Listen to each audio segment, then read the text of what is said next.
ഓം അഗതീശ്വരായ നമഃ. എല്ലാവർക്കും വണക്കം. ഞാൻ വിനയൻ ഗുരുക്കൾ. ഒരു സ്ത്രീജാതകം നമ്മൾ എടുക്കുന്ന സമയത്ത് പലപ്പോഴും ഏഴാം ഭാവാധിപതി 5-ൽ നിന്ന് കഴിഞ്ഞാൽ അത് ചെറിയ ദോഷമായിട്ട് പലപ്പോഴും പറയാറുണ്ട്.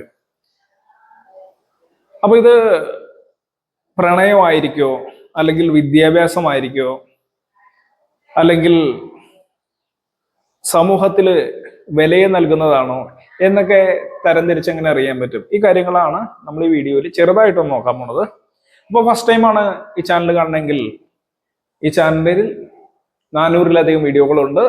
പകുതിയിലധികം വീഡിയോകൾ കേരള അസ്ട്രോളജിയിലെ പ്രമാണ സഹിതമുള്ള പഠന വീഡിയോകളാണ്. ബാക്കിയുള്ള വീഡിയോകൾ തമിഴ് അസ്ട്രോളജിയിലെ പല ടിപ്സുകളാണ് പറയുന്നത്. അപ്പൊ ഇന്ന് നമുക്ക് കാര്യത്തിലേക്ക് കിടക്കാം. അതായത്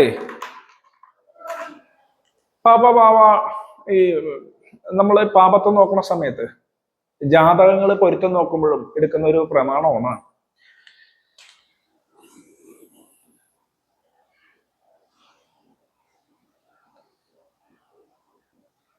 പ്രമാണം മുഴുവൻ ഞാൻ ചൊല്ലുന്നില്ല. പുത്രസ്ഥാനാരി പോവാന്ന് പറഞ്ഞ ഒരു വരിയുണ്ട്. 7-ാം ഭാവാധിപൻ പുത്രസ്ഥാനത്തിരിക്കുകയാണ്.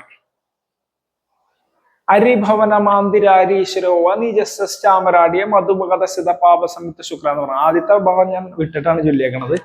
7-ാം ഭാവാധിപൻ 6th ലോർഡ് 7-ാം ഭാവാധിപൻ 5-ലിരിക്കുക എന്നുള്ളൊരു ഫലമാണ് ഇതിൽ പറയുന്നത്. ഇപ്പൊ കുംഭലഗ്നമാണെന്നിരിക്കട്ടെ, 7-ാം ഭാവാധിപനാണ് സൂര്യൻ.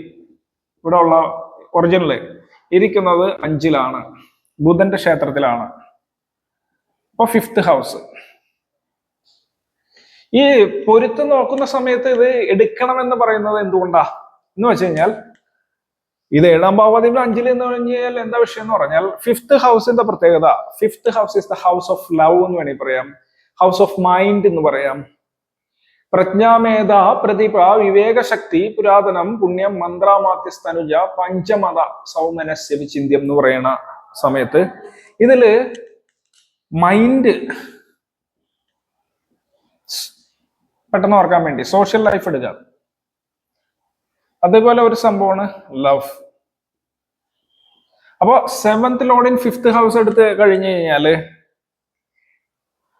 ഇവിടെ 7th എന്ന് പറഞ്ഞാൽ നമ്മള് വിവാഹം എടുക്കുകയാണെങ്കിൽ ഹസ്ബൻഡ് ഓർ വൈഫാണ്, ഹസ്ബൻഡ് ഓർ വൈഫ്. ഇനി അതല്ല കച്ചവടം എടുക്കുകയാണെങ്കിൽ കസ്റ്റമറാണ്,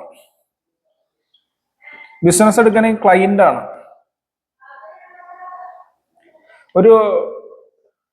ഏതൊരു കാര്യത്തിലും നമ്മളുടെ എതിരി വരെയാണ്, ശത്രു എന്ന് പറയാൻ പറ്റില്ല, നമ്മുടെ ഓപ്പോസിറ്റ് ഇരിക്കുന്ന ആള്. ഇതൊക്കെ 7th ഹൗസ് ഇൻഡിക്കേറ്റ് ചെയ്യുന്നു. അപ്പൊ ഇവിടെ 7-ാം ഭാവാധിപതി 5-ൽ ഇരുന്ന് കഴിഞ്ഞാൽ ഹസ്ബൻഡ് അഥവാ നമ്മളുടെ കസ്റ്റമറോ നമ്മളായിട്ട് കോണ്ടാക്റ്റിൽ ഇരിക്കുന്ന ആള് 5 എന്ന് പറഞ്ഞാൽ പ്രണയസ്ഥാനത്തിരിക്കുന്നു എന്ന് ഇൻഡിക്കേറ്റ് ചെയ്താൽ പ്രണയം വരാം എന്നുള്ളൊരു ഇൻഡിക്കേഷൻ കാണിക്കുന്നുണ്ട്. നമ്മളായിട്ട് ഇടപഴകുന്നവരോട് നമുക്ക് പ്രണയം വരാം, അല്ലെങ്കിൽ ഇടപഴകുന്നവർ നമ്മളോട് പ്രണയത്തിൽ വരാം, നമ്മളായിട്ട് പ്രണയത്തിലേക്ക് വരാം. ആ ഇൻഡിക്കേഷൻ കാണിക്കുന്നത് ഒരു തരത്തിൽ ഇത് പ്രണയിച്ച് വിവാഹം കഴിക്കാൻ സാധ്യതയുണ്ടെന്ന് കാണിക്കുന്നുണ്ട്. എന്നാൽ എല്ലാ സമയത്തും ഇത് ആവണമെന്നില്ല. പെട്ടെന്ന് 7-ാം ഭാവാധിപൻ 5-ലിരിക്കണം എന്ന് പറഞ്ഞിട്ട് നിങ്ങൾ പഞ്ചമം എന്ന് പറഞ്ഞ 5-ാം വീട് എന്ന് പറഞ്ഞു കഴിഞ്ഞാൽ ഇവിടെ സന്താനത്തെ കൂടി കാണിക്കുന്ന ഹൗസാണ്, സന്താനം. അതേപോലെ 5-ാം വീട്ടിൽ പ്രണയം കാണിക്കുന്നു. പ്രണയം കണക്ട് ആവുന്നത് വിവാഹമായിട്ട് കണക്ട് ആവുന്ന വിഷയമാണ്. സന്താനം കണക്ട് ആവുന്നത് നമ്മൾക്ക് ഉള്ള കുട്ടികളുള്ള വാത്സല്യം, കുട്ടികളെ വളർത്തുക, കുട്ടികൾ ഉണ്ടാവുക. അത് പഞ്ചമം നമ്മുടെ ബോഡിയായിട്ട് കണക്ട് ആകുമ്പോഴും അങ്ങനെയാണല്ലോ. 5-ാം ഭാവം ഗർഭം ഇതൊക്കെ റിലേറ്റഡ് ആണല്ലോ. അപ്പൊ അങ്ങനെ വരുമ്പോ ഇത് ക്ലാരിറ്റിയിൽ അറിയണമെങ്കിൽ ഇവിടെ ഇരിക്കുന്നത് പ്രണയം വിവാഹത്തെ കാണിക്കുമോ, അല്ലെങ്കിൽ സന്താന ഗുണത്തെ കാണിക്കോ, സന്താനത്തെയാണോ ഇൻഡിക്കേറ്റ് ചെയ്യുന്നത് എന്നറിയണമെങ്കിൽ പോയിട്ട് സപ്താംശം നോക്കണം. സപ്താംശ ലഗ്നം കണക്ഷൻസ് സന്താനവുമായിട്ട് ബന്ധപ്പെട്ട് അറിയാനായിട്ട് പ്രണയമായിട്ട് ബന്ധപ്പെട്ട് അറിയാനായിട്ട് നമ്മൾ നവാംശം നോക്കണം. നവാംശം ദാമ്പത്യവുമായിട്ട് ഇൻഡിക്കേറ്റ് ആവുന്നതാണ്. അപ്പൊ നവാംശത്തില് 7th ഹൗസിൽ സെയിം ഇൻഡിക്കേഷൻ കാണിച്ചു കഴിഞ്ഞാലാണ് നമ്മൾ പറയുക 7ാം ഭാവത്തിന് 5-ലിരിക്കുന്നത് കൊണ്ട് പ്രണയം ഉണ്ടാവാൻ സാധ്യതയുണ്ടെന്ന് കൺഫേം ചെയ്യാൻ പറ്റുള്ളൂ.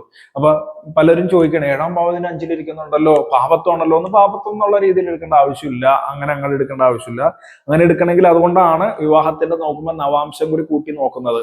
നവാംശത്തില് ഈ അമൈപ്പ്, ഈ കോമ്പിനേഷൻ അത് പ്രണയത്തെ കാണിക്കുന്നതാണോ എന്ന് ശ്രദ്ധിക്കണം. കല്യാണം കഴിഞ്ഞിട്ടും വീണ്ടും പ്രണയം ഉണ്ടായ പ്രശ്നമല്ലേ.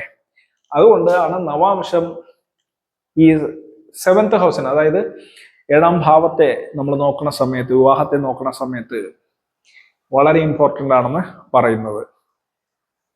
ഇനി കസ്റ്റമറെ പറ്റിയുള്ള കാര്യങ്ങൾ നോക്കണം എന്നറിയണമെങ്കിൽ ദശാംശം പോയി നോക്കണം, 10ാം അംശം. അപ്പൊ ഇതിൽ മൂന്നും കൂടി കമ്പയർ ചെയ്ത്, സപ്താംശം, നവാംശം, ദശാംശം കൂടി കമ്പയർ ചെയ്തിട്ട് ഇത് പറയാൻ പാടുള്ളൂ എന്ന് ആണ് ഞാൻ പറഞ്ഞത്.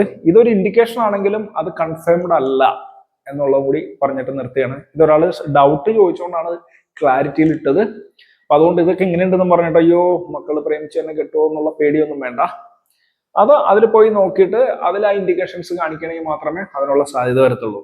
ഇന്നേക്ക് ഇത്രയുള്ള എല്ലാവർക്കും ഒരിക്കൽ കൂടി വണക്കം. ഓം അഗത്തീശ്വരായ നമഃ.